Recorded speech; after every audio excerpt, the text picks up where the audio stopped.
This is called bluing. But why am I trying to turn my skillet blue?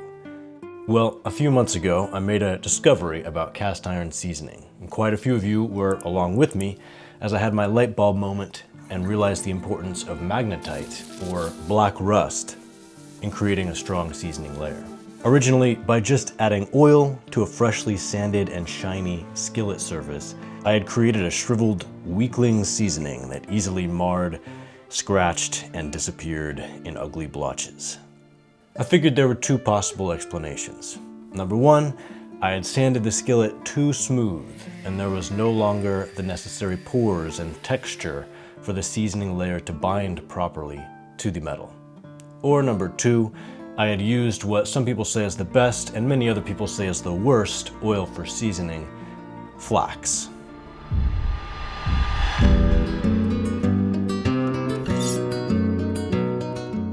While one or both of these hypotheses may have contributed to the problem, and I'll be investigating both of them further, I now know that neither was the primary reason for the weak seasoning.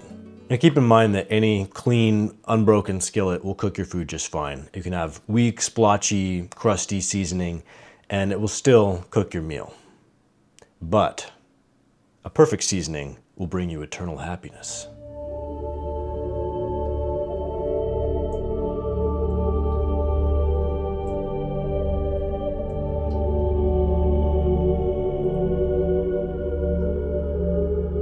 If you're thinking right now, this guy seems really into cast iron skillets, then reconsider what channel you're on. But if you're thinking, this guy seems really into cast iron skillets, then subscribe for more, and let's keep this train going. Last time, a commenter had advised that I simmer vinegar in my skillet before seasoning to etch the surface, to create that texture that might be missing from the too smooth sanding job that I had done. So I simmered a 50-50 dilution of white vinegar and water in my sanded skillet for about 10 minutes, accidentally discovering along the way that this was also a good method to promote magnetite formation. Okay, whoa. But is it the best way? First, let's cover the basics. Magnetite and hematite are common iron oxides. Hematite is the red-orange rust that everyone is familiar with. This kind of rust develops well with moisture and at normal, everyday temperatures. It's unstable, and it can grow out of control, causing pitting and damage to the underlying iron. Magnetite is the black rust that forms at high heat.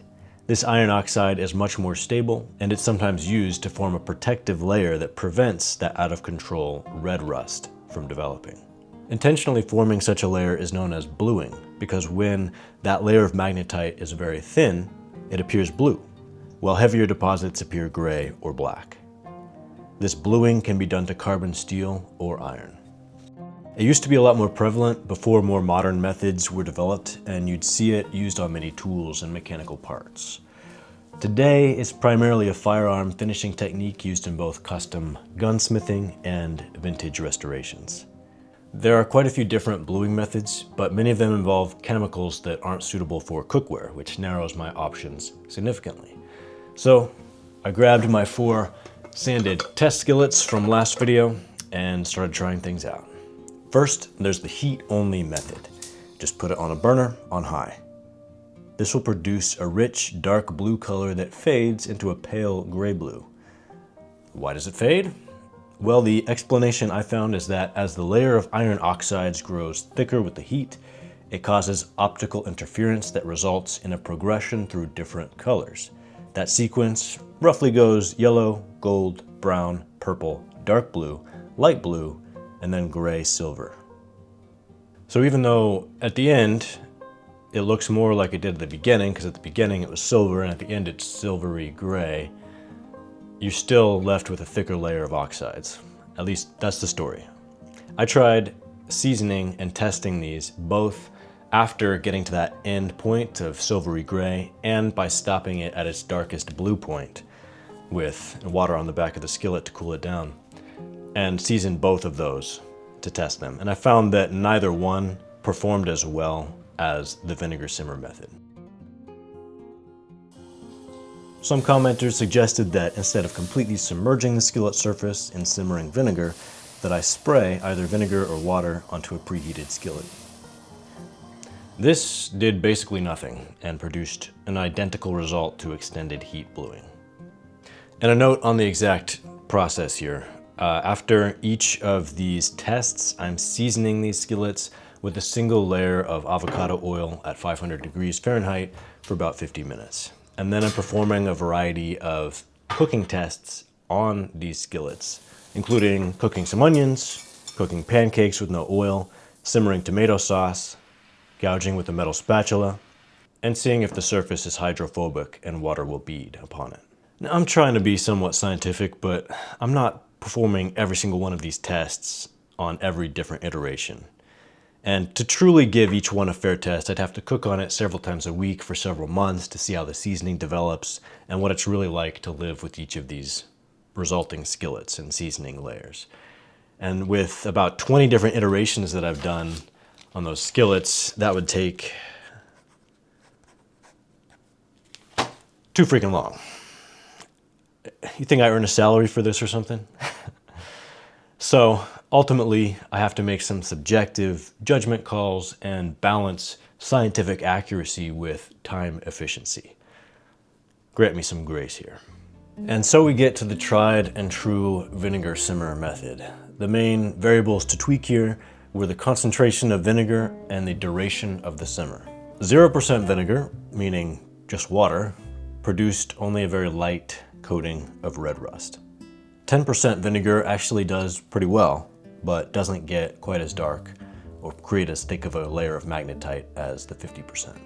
And the results from 100% vinegar weren't meaningfully different from 50%. So for me, this experimentation confirmed that I was doing it the best way before, 50-50, distilled white vinegar and water. I do recommend that you go ahead and fill up your skillet all the way to the brim while you do this, at least if you sanded the walls in addition to the cooking surface and you're trying to get an even coating of magnetite. You're bringing it to a simmer, not a hard boil, so it shouldn't boil over. As for time under simmer, I noticed that the vinegar did indeed seem to micro-etch the surface of the iron, creating a more matte and micro-textured end result. And the longer you simmer, the more this will happen. So for me, I want the minimum amount of time under simmer to create an adequate layer of black rust. I settled on 3 to 5 minutes. I also tried simmering with Coca-Cola instead of vinegar because Coke is known for doing chemical stuff to other stuff. To get a little more specific, vinegar is an acetic acid, while Coca-Cola contains carbonic and phosphoric acids. The phosphoric acid binds with the iron to create iron phosphate, which looks similar to black rust. However, iron phosphate is comparatively soft. Polymerized oils need a thermally stable, hard substrate to bond to that can withstand repeated heating and cooling. Iron phosphate degrades and softens under sustained high heat. It was also just a visibly thinner layer than the vinegar simmer produced. Not recommended. The last method I investigated is called rust bluing, and this is the method commonly used on vintage gun parts. Some people also use this method to restore and protect other steel mechanical parts or tools. The idea is that you create an even layer of red rust on the surface first, and then you convert that red rust to black rust magnetite by boiling in water.